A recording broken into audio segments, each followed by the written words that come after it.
aussi. Et on poursuit ce BFM Politique avec vous, Yannick Jadot, et notamment votre regard sur les gouvernants aujourd'hui. David. Oui, Yannick Jadot, on vous a en première partie d'émission beaucoup entendu critiquer la méthode. Est-ce qu'il ne serait pas temps d'aller prêter main forte? Est-ce que vous seriez disponible pour agir au sein d'un gouvernement avec Emmanuel Macron? Les écologistes agissent tous les jours. Depuis cette crise, évidemment, bien avant, pour contribuer à la mobilisation sanitaire. Aujourd'hui, on agit au niveau européen pour que tous les moyens soient mis pour que l'Europe développe un vaccin. Il va nous falloir un vaccin extrêmement rapidement pour que l'Europe développe des traitements. C'est le projet Discovery, notamment avec l'INSERM. Non, mais j'entends bien. Parce que les téléspectateurs, aujourd'hui, ils ont un radar à langue de bois. Ils s'en rendent compte. Je pense que tous ceux qui, aujourd'hui, jouent de ce jeu des castings gouvernementaux, jouent des combinaisons politiciennes, je pense que c'est eux qui sortent des radars de ceux et de celles qui nous regardent. Je pense que les Françaises et les Français attendent qu'on soit tous mobilisés là où on est utile. Ils n'ont certainement pas envie d'un casting gouvernemental. Ils ont envie de clarté.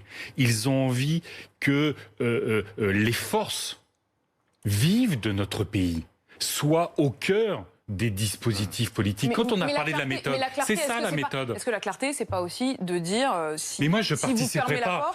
Si vous fermez la porte ou si vous êtes plutôt... Non, mais moi, je participerai pas à un casting gouvernemental. Je participerai pas à une opération de débauchage. Pourquoi est-ce que depuis plusieurs mois, je fais référence au Conseil national de la résistance? C'est pas pour dire ce qu'on vit avec le Covid, c'est l'atrocité, l'horreur absolue de la Seconde Guerre mondiale.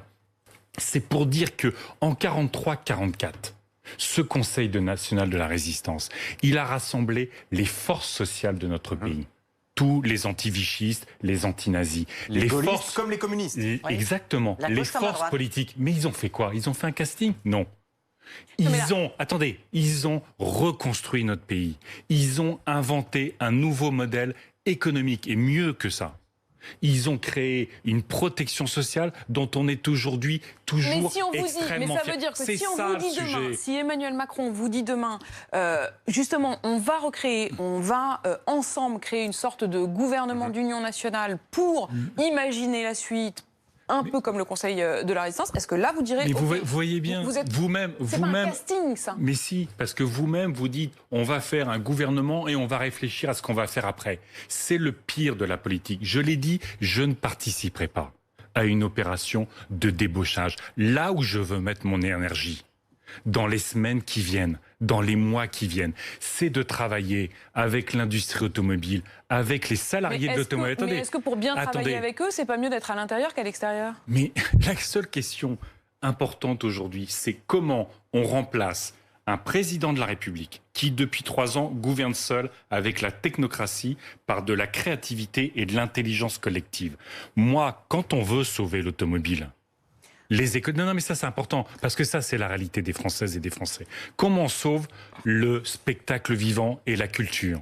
Qu'est-ce qu'on fait du statut des intermittents? Il faut qu'on a le temps. En gros, c'est ce que vous mais dites. bien sûr, mais c'est le seul sujet. Mais est-ce qu'on a le temps de refaire pause à nouveau après en disant bon allez, on prend le temps d'écouter, de réfléchir? Est-ce que c'est parce qu'on est déjà tous en train de faire en ce moment? Non, c'est pas pause. C'est pas pause. C'est s'offrir le seul chemin de reconstruction, de réparation de notre société, de transformation dont elle a besoin. Qu'est-ce que fait le gouvernement aujourd'hui en prétendant surtout ne pas faire de pause? Ce qu'ils nous promettent, c'est le monde d'avant en pire. Je suis sidéré. Je suis sidéré par les manœuvres du MEDEF qui dit affranchissons-nous. Sur ce que fait le gouvernement. Je suis sidéré par ce que tu es en train de faire, le MEDEF. Je suis sidéré par ce gouvernement qui, décidément, n'apprend rien sur la menace climatique. Pourtant, c'est l'attente des Françaises et des Français. Ils l'ont encore rappelé dans un sondage hier. On met des milliards et des milliards, comme en 2008. Madame Chevrillon, en 2008, 35 milliards. le plan de soutien de l'État à l'économie. 2 milliards seulement sont allés vers des activités qui protégeaient le climat. On avait mis 6,5... Non, c'est ça qui est essentiel. Non, c'est pas ce qui est fait. Bruno Le Maire. Oui, mais non, il faut que ça soit la compagnie la plus verte du monde. Ah, ça, il le dit. Ça, il va mettre Make Air France Great Again, Make Air France plus green que Green Again. C'est pas le sujet. Le sujet aujourd'hui, on va mettre des milliards et des milliards et des milliards. Tout le monde sait que ces milliards ne repasseront pas.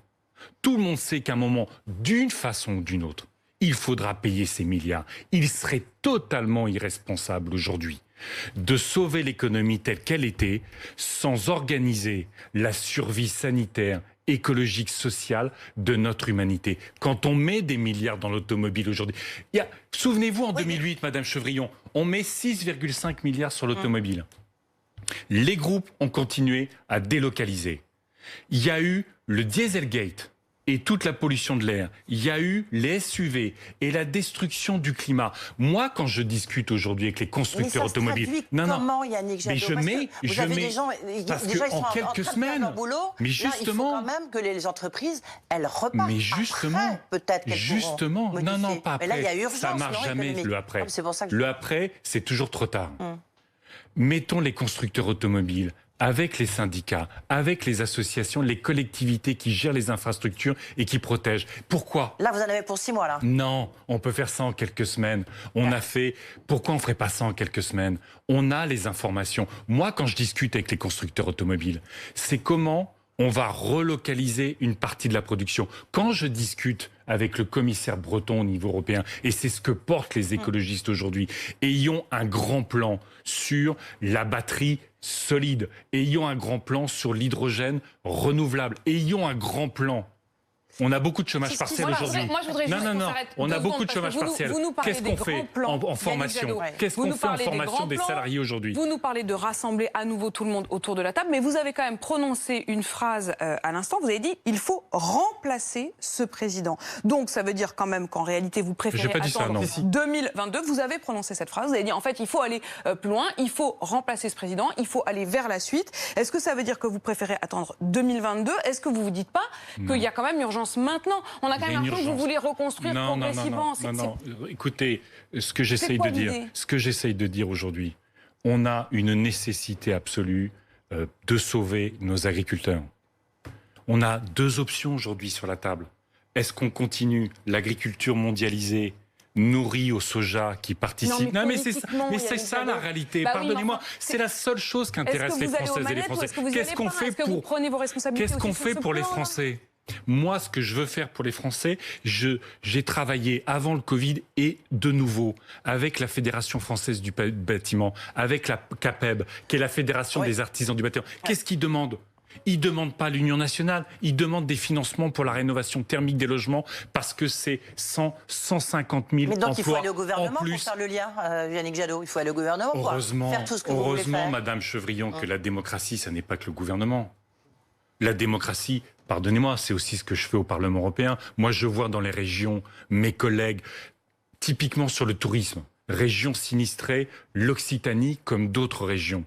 Est-ce qu'on ne peut pas réfléchir à une sorte de chèque vacances pour toutes celles et tous ceux d'abord qui ont été soignants, aides-soignants, en première ligne dans cette période, pour toutes les personnes qui vont être en difficulté, pour tous les parents qui ne pourront pas aller chez les parents ou envoyer les enfants chez les grands-parents. C'est aider le secteur du tourisme. 40% ont moins de 35 ans dans le secteur du tourisme. C'est un massacre pour les emplois des jeunes. Comment on aide le secteur du tourisme? Comment on alloue...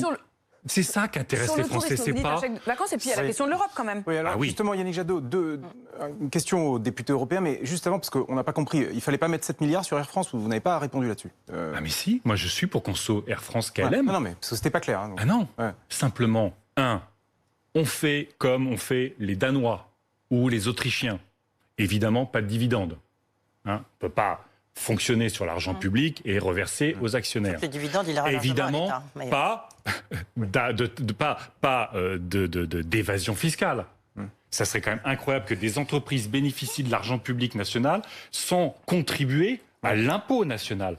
Troisièmement, pourquoi ne pas penser et c'est une réforme que nous portons depuis longtemps, à réorganiser les conseils d'administration des entreprises pour qu'il y ait davantage de cogestion avec les salariés. Et puis évidemment, la conditionnalité environnementale au-delà de la conditionnalité sociale. Les conditions... L'aviation, c'est quand même un des secteurs qui augmente le plus ses émissions de gaz à effet de serre. Vous prenez l'avion, c'est 45 fois plus que si vous prenez le train. Est-ce qu'on relance le vol Paris-Bordeaux, Paris-Strasbourg? C'est aberrant, il y a le train. Vous dites non. Mais moi je ne suis pas pour que ces petites lignes où il y a un substitut. Donc il ne faut pas rouvrir ces lignes. Mais il ne faut pas, quand il y a un substitut train qui est beaucoup plus protecteur de l'environnement, tout en favorisant... Paris-Marseille, il faut réfléchir. Paris-Marseille, ça dépend parce que tous les TGV... la liaison Air France Paris-Marseille. Mais moi je pense, notamment penser le fait que les TGV relient les hubs plutôt que des avions. Ça coûte moins cher pour la collectivité, c'est beaucoup plus protecteur de l'environnement et c'est très court aujourd'hui en temps de trajet. Donc il faut... on ne va pas recommencer le monde d'avant en pire.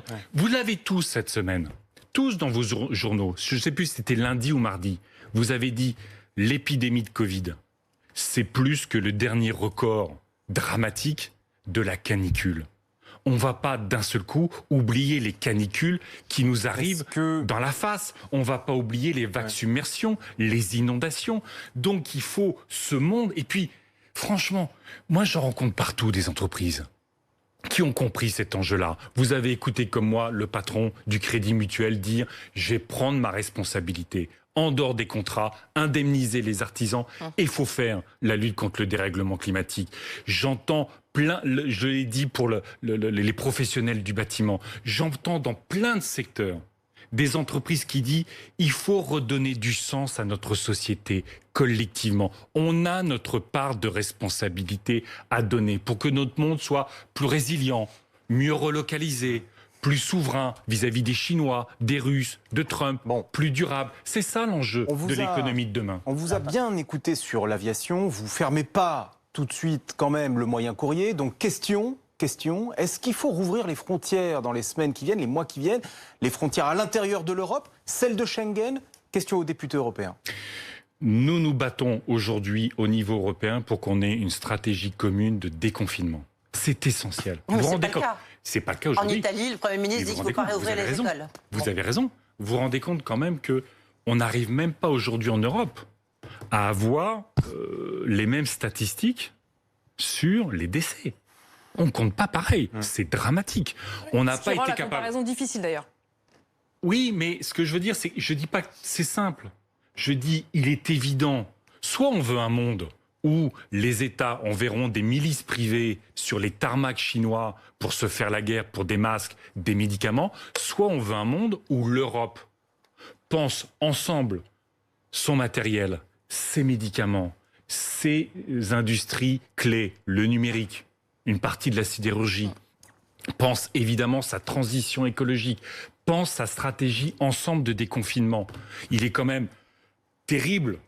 Je veux dire, on va avoir, si on déconfine et que l'Allemagne déconfine, qu'est-ce que vous faites à la frontière franco-allemande où vous avez des centaines de milliers de personnes qui bougent tous les jours? Des Français il va falloir supprimer, sortir de ces frontières. En revanche, moi c'est vrai que pour l'été prochain, je l'ai dit, prenons, pour celles et ceux qui pourront prendre des vacances, prenons les vacances en France. Organisons un soutien de solidarité à tous ceux qui sont dans la difficulté sociale, à tous ceux qui ont bossé comme des dingues. Est-ce qu'on les renvoie à l'ingratitude sociale? Regardez on parlait d'union nationale. On parlait d'union nationale, c'est intéressant. Juste, je finis. Tout le monde a parlé des caissières et des caissiers ces dernières semaines. Vous vous rendez compte que ce gouvernement dit, après avoir déroulé le tapis rouge aux caissières et aux caissiers, vous ne bénéficierez pas des maladies professionnelles liées au Covid si vous êtes malade?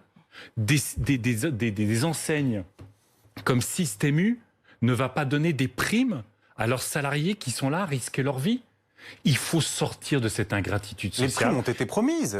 Non, pas par tous. Pas par tous. Vous avez des enseignes qui vont donner des primes, Très bien.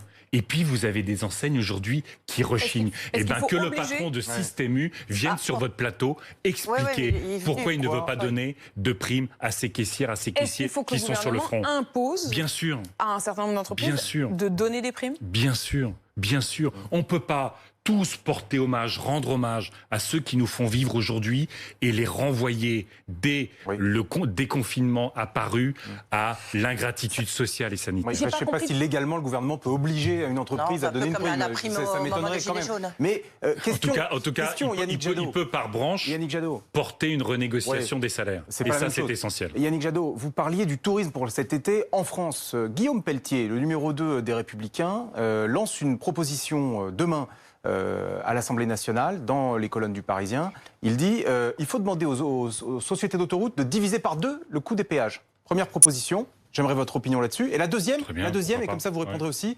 il veut la création d'un tribunal international sanitaire pour faire payer la Chine et l'OMS qui, dit-il, selon lui, ont menti. Yannick Jadot. Je ne sais pas s'il faut... vous savez, le tribunal pénal international, il ne fonctionne déjà pas aujourd'hui, ou très difficilement, y compris parce que ces pays-là ne le reconnaissent pas. Nous, on se bat pour qu'il y ait une cour de justice internationale sur les crimes environnementaux. Ça n'existe pas. Moi, je veux bien que, si vous voulez, on se gausse de slogans. Il est évident, c'est que la Chine a menti. Pendant des semaines et des semaines, la Chine a menti. Et que nous payons, avec des dizaines de milliers de morts, ce mensonge originel chinois. Mais c'est quoi la vraie réaction par rapport à ça? C'est la résilience sur nos médicaments, soyons autonomes en Europe. Sur la batterie électrique, soyons autonomes parce que c'est les énergies du futur. Sur l'énergie, investissons dans nos logements. On ne dépendra pas de Poutine, ce serait quand même une bonne nouvelle. Et puis, soyons souverains parce qu'à partir du moment où vous dépendez de la Chine, ils peuvent massacrer les Ouïghours par millions, personne ne bouge. Ils peuvent être l'une des pires dictatures de la planète, personne ne bouge. Donc construisons une vraie souveraineté européenne et nous pourrons être plus durs politiquement vis-à-vis de la Chine. Yannick Jadot, une question, on ne va pas refaire tout le débat économique parce que sinon il nous faudrait plus qu'une heure, mais sur la question des dettes, le quoi qu'il en coûte d'Emmanuel Macron, c'est sûr que ça coûte extrêmement cher à tous les niveaux européens, notamment de la zone euro. Est-ce que vous êtes favorable à une annulation de la dette? Sous quelle forme? Est-ce que vous dites de toute manière on peut les rembourser dans 100 ans, dans 150 ans, à très long terme, donc quelque part, ça veut dire qu'on efface la dette? Alors, si on parle de l'Europe sur ce sujet-là, parce que c'est un vrai sujet européen. Oui, c'est au niveau européen, bien sûr.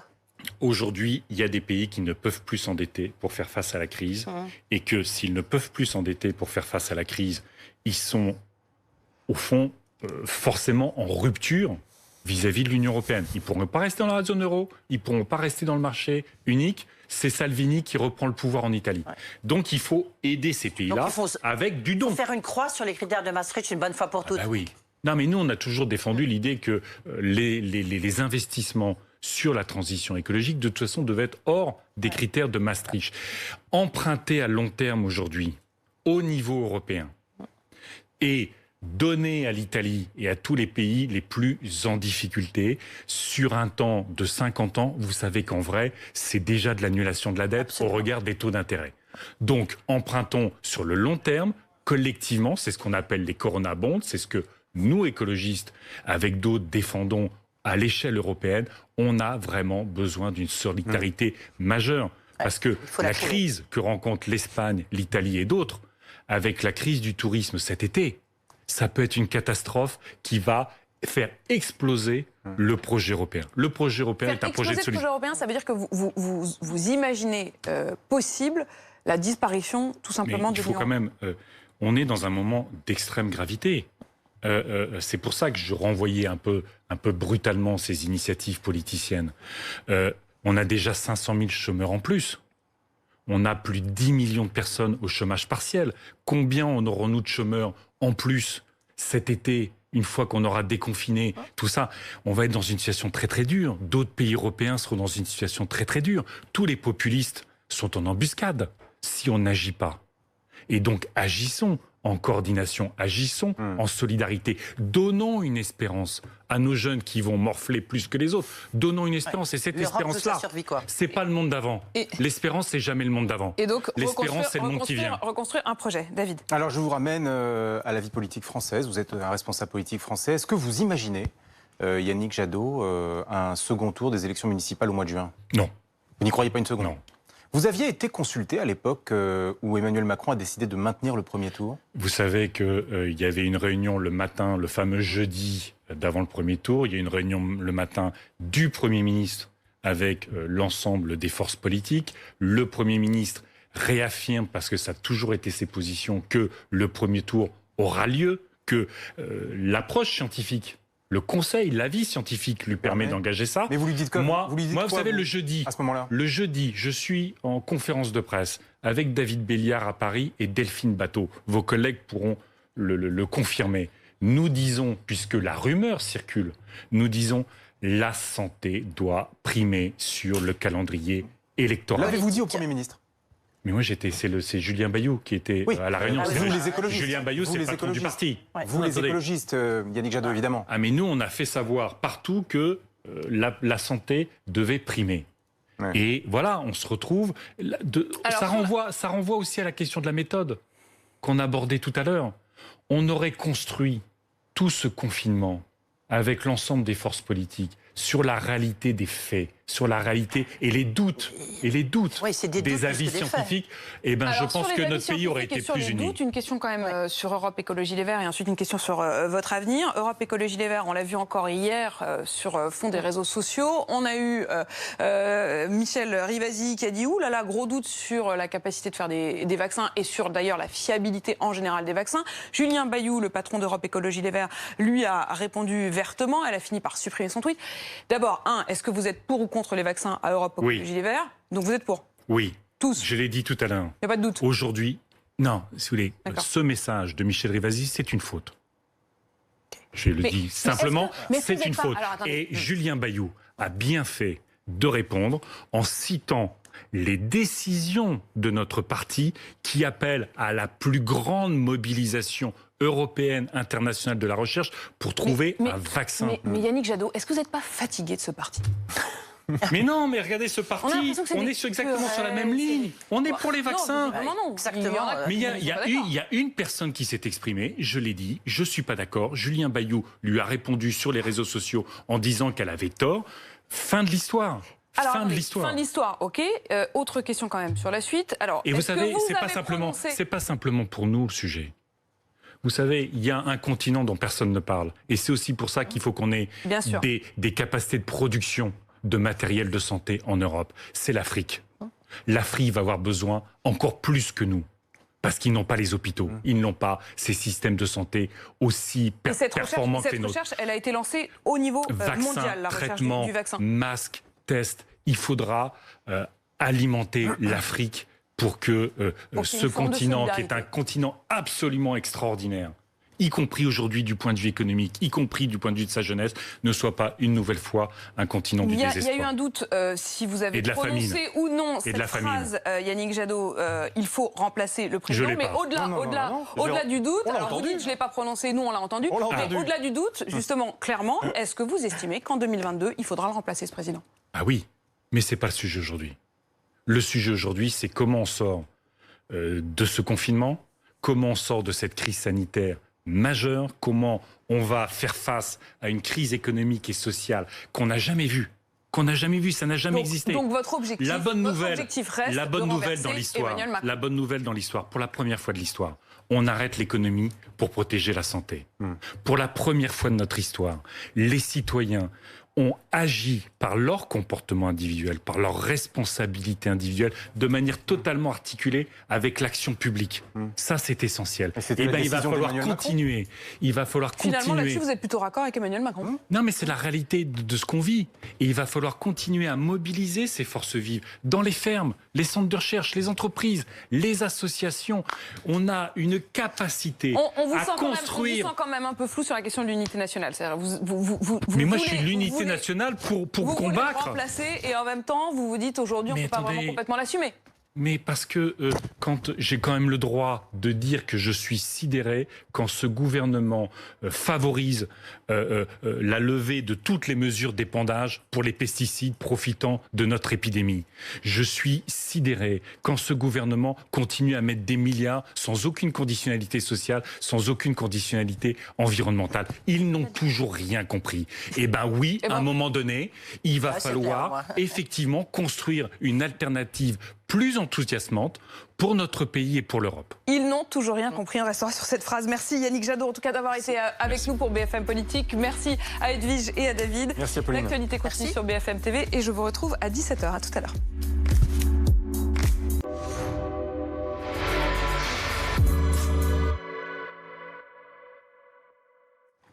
Et on est avec vous, Yannick Jadot. Bonjour. Merci d'être avec nous. Vous êtes député européen écologiste. Vous étiez la tête de liste Europe Écologie Les Verts aux dernières élections européennes. On va évidemment vous interroger non seulement sur l'urgence immédiate, c'est-à-dire, merci David, vous êtes en train de passer devant la caméra, mais c'est pas grave. Bonjour David. Voilà. Donc la caméra est là-bas. Maintenant vous le saurez. Je suis navré, Apolline. C'est évidemment un temps de déconfinement où tout est un peu plus compliqué de confinement. Ce plan de déconfinement, il sera présenté mardi par le Premier ministre Édouard Philippe. Qu'est-ce que vous en attendez ? On attend évidemment, comme tout le monde, des précisions. On est dans l'angoisse sanitaire.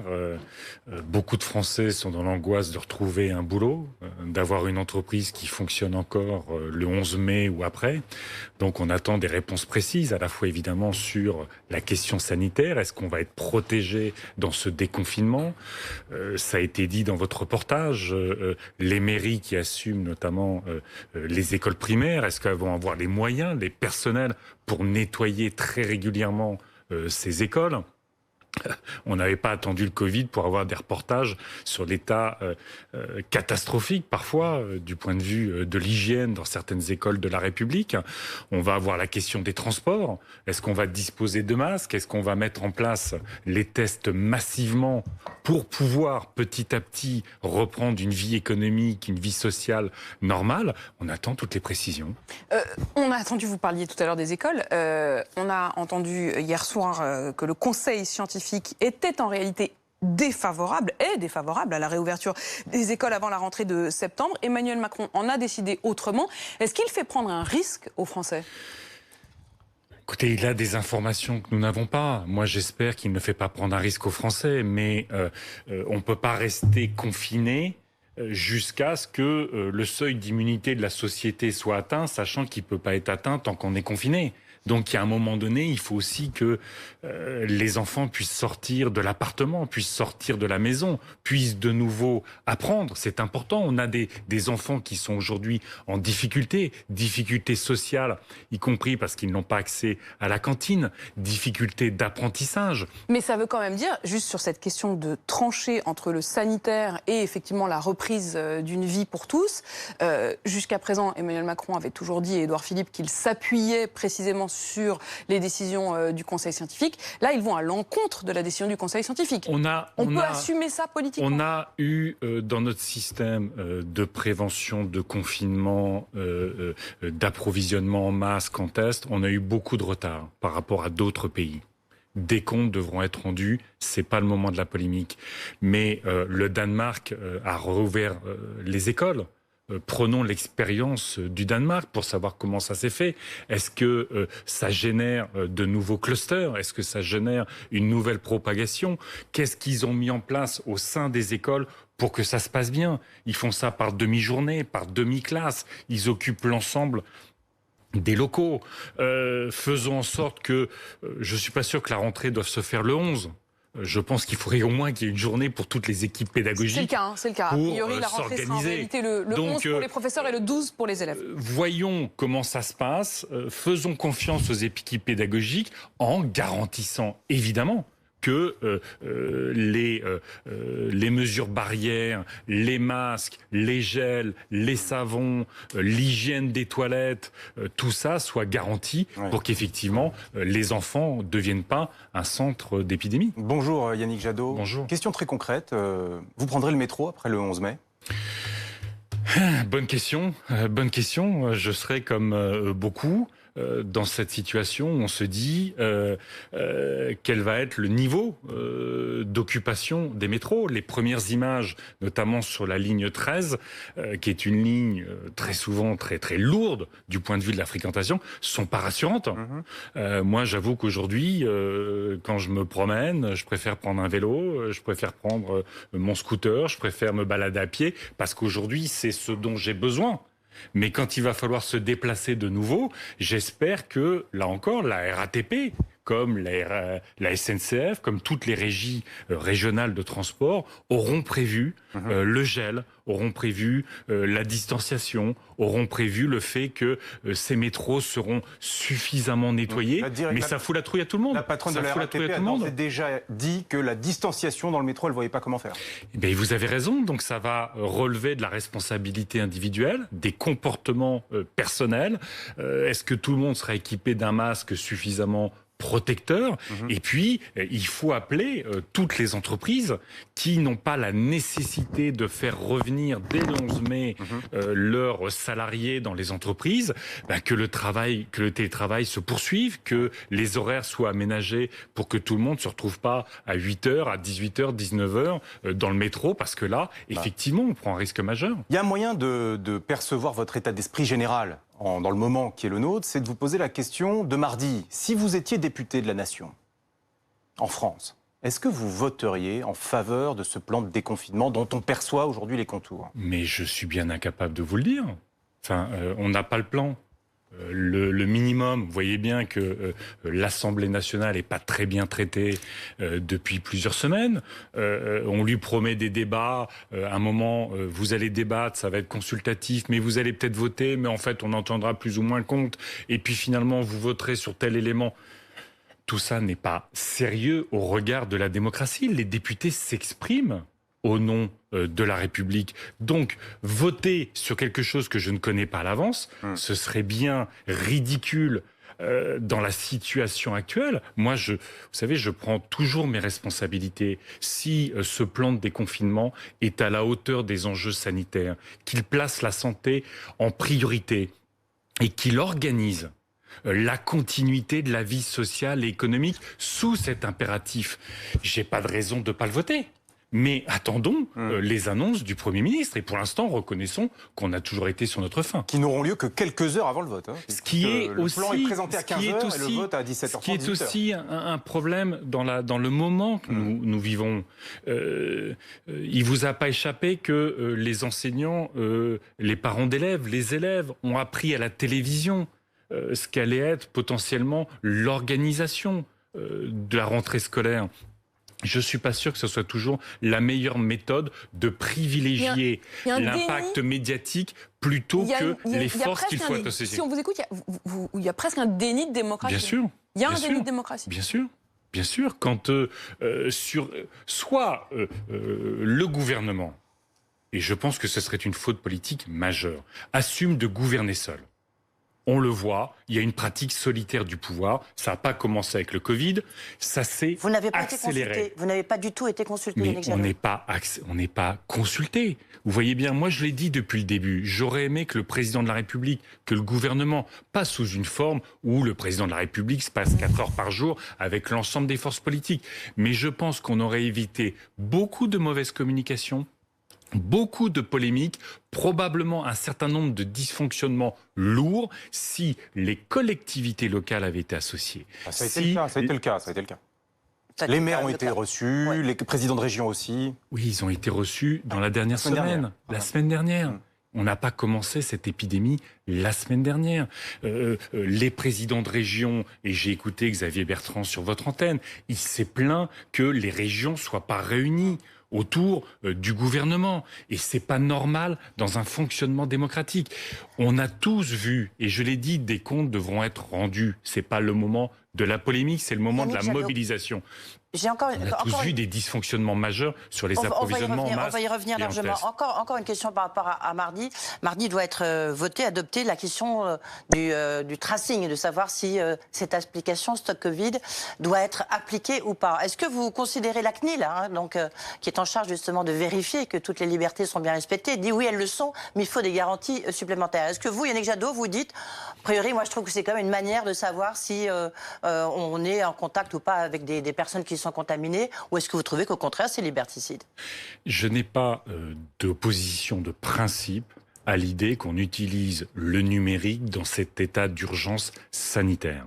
Simplement, il y a, comme vous le dites, un certain nombre de conditions à respecter totalement. Les questions, évidemment, d'anonymisation, de géolocalisation, de contrôle par les organisations citoyennes du code et de ce qui est fait, du fait qu'on ne sait pas combien de temps ça va durer. Est-ce qu'on est suivi jusqu'à ce que tout le monde soit vacciné ? Ou est-ce qu'on est suivi jusqu'à une période post-confinement de quelques semaines ? Et moi, quand je lis et l'avis du Conseil national sur le numérique et l'avis de la CNIL, les deux avis disent en conclusion, au fond, nous ne pouvons pas aujourd'hui avoir un avis sérieux. Le dispositif est conforme, c'est ce que dit la CNIL, en tout cas, oui, mais c'est parce que pour l'instant, il n'y a que des critères et des principes.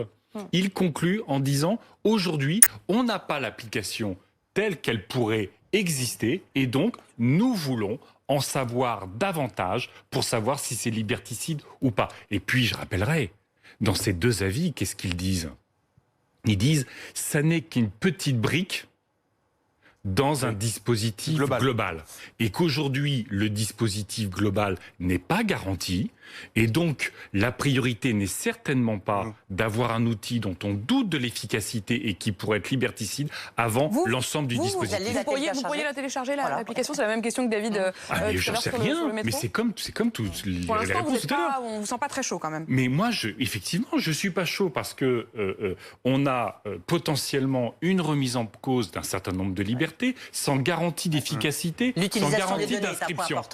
L'utilisation des données. Nous savons tous que nous avons devant nous un chantier absolument majeur, qui est la question des données médicales.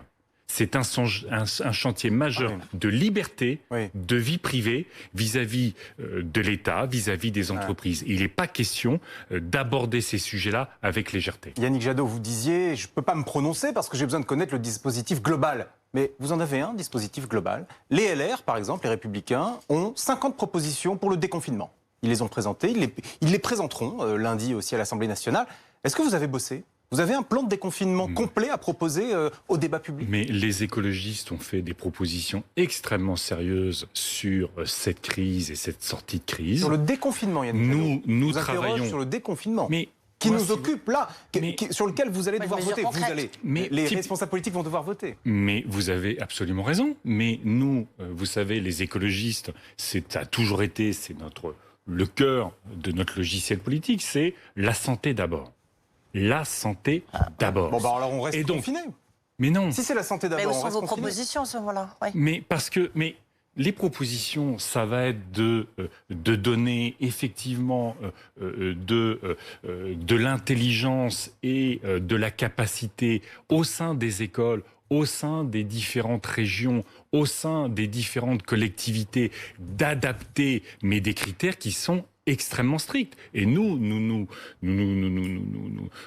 accrochons à ces critères extrêmement stricts qu'est la santé d'abord. Mais, encore une fois, on a besoin de se projeter de nouveau dans une vie sociale, de nouveau dans une vie économique, et qu'il va falloir justement faire preuve d'intelligence collective à ce moment-là. On va revenir sur ce monde d'après et sur la façon d'ailleurs dont l'économie va pouvoir se remettre ou non en place. Vous avez dit, on constate des dysfonctionnements majeurs de l'État qui ont généré des retards dramatiques dans l'approvisionnement en masques, en tests et en respirateurs. Sur les masques et sur les tests, est-ce que vous estimez aujourd'hui que le gouvernement a menti pour faire passer des pénuries pour de la stratégie? Vous donnez la réponse à votre question vous-même. Il y a une évidence qu'il y a eu toute une période où le gouvernement a préféré cacher la pénurie sous de pseudo-prétextes sanitaires. Ça a construit de la défiance, c'est une faute. Et quand je dis que le président de la République ou le Premier ministre ou des membres du gouvernement auraient dû, sur une base quotidienne ou tous les 2 jours, avec les autorités sanitaires, dire la réalité de nos stocks, dire la réalité de la situation à laquelle nous sommes confrontés. Aucun gouvernement dans l'histoire n'a été confronté à une telle situation. La question n'est pas de dire c'était facile, la question n'est pas de donner des leçons, mais de dire face à une situation exceptionnelle, ayons des méthodes de gouvernement tout à fait exceptionnelles pour justement éviter les polémiques, éviter les dysfonctionnements. Mais je crois qu'au sortir de cette crise, il faudra revoir assez sérieusement le fonctionnement de notre État. Il n'est pas possible que des entreprises, des collectivités locales qui avaient des réponses très tôt se soient vues bloquées dans ces réponses qui nous auraient permis de mieux nous protéger. Vous avez dit le mot faute à propos de la façon dont ils avaient joué avec la question de la pénurie et de la stratégie. On y reviendra dans un instant avec le regard que vous portez sur la façon dont cette crise a été gérée depuis le début. À tout de suite.